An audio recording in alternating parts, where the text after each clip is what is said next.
Have you ever wondered why America is one of the most diverse nations in the world? Hi, I'm Jacob Blinker, and today I'm going to be talking about the impact of immigration in America. According to Cecilia Esterline and Gian Badalova of the Migration Policy Institute, immigration in America contributes to economic growth, allows for more diversity, and is considered a safe haven for many immigrants. In preparation for this speech, I have read 5 articles on the subject and gathered survey responses from my fellow classmates in regards to the topic of immigration.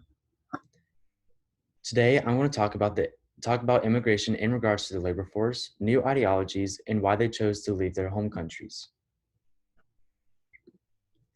In my survey, I asked the respondents, how confident are you in your knowledge of immigration?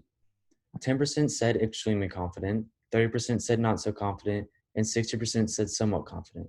This tells me that the majority of the people do not know or know very little about the overall concept of immigration. On the same note, I asked them if they agreed or disagreed with the following statement. Immigration plays a vital role in American society. The majority of the people said that they do agree that immigration plays a vital role, one of the roles being economic growth. So let us first look at immigration and the labor force. Immigration to America increases the size of labor force, which increases productivity and decreases worker shortages. According to Pia Oren, vice president and senior economist at the Dallas Federal Reserve Bank, an influx of immigration increases the productivity and allows more room for economic growth. Immigrants entering the labor force increases productive capacity of the economy and raises the GDP. GDP means the overall or total amount of products sold in the country. This creates the phenomenon called immigration surplus, in which the immigrants' income rise, but so does the native workers' income rises. The rise in skilled immigration in the labor force leads to more ideas or innovation in the economy. As immigration increases productivity, so does the number of skilled workers, which brings new innovations to the country. Immigration to America diversifies the labor force and the nation, bringing new practices and ideas with them. Immigrants that don't hold a college degree can be found all over the economy.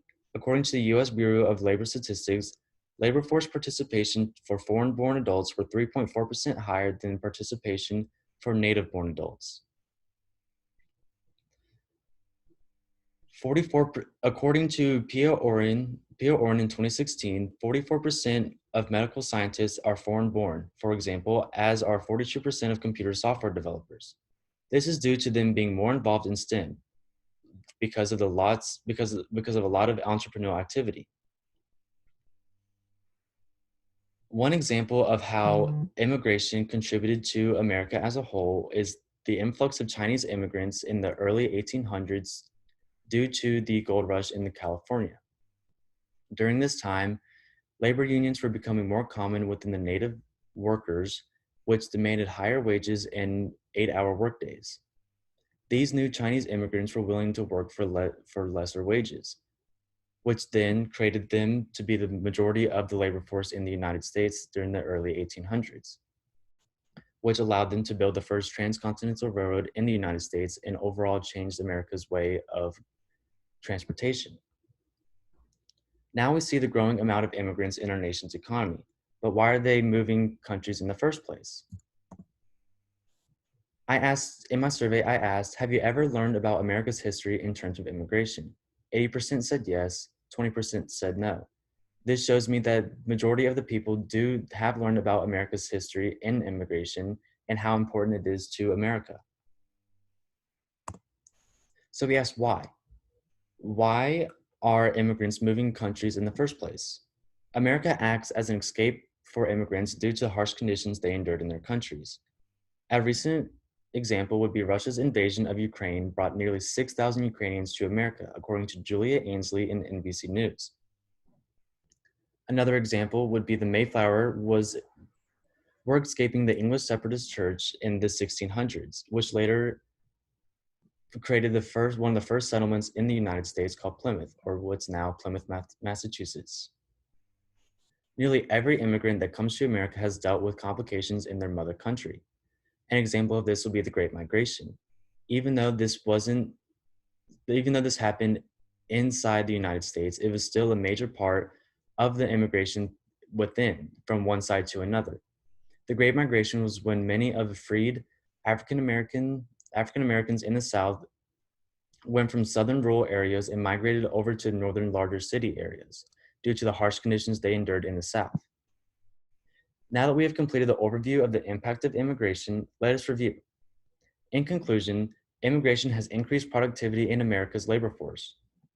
An increase in immigration brings new innovation to America and diversifies the nation. Immigrants most likely flee to America due to the harsh conditions in their own country. Immigration in the United States promotes economic growth, increases variety, and provides a safe haven for many immigrants. As Jeannie Miner says in her article, immigration has historically been a defining characteristic of the United States, and it remains one of the country's most significant economic advantages. So next time you see a new house sprout up out of nowhere, or when you ride on a train, that's how immigrants benefited America throughout history and allowed for the growth of the economy. Thank you.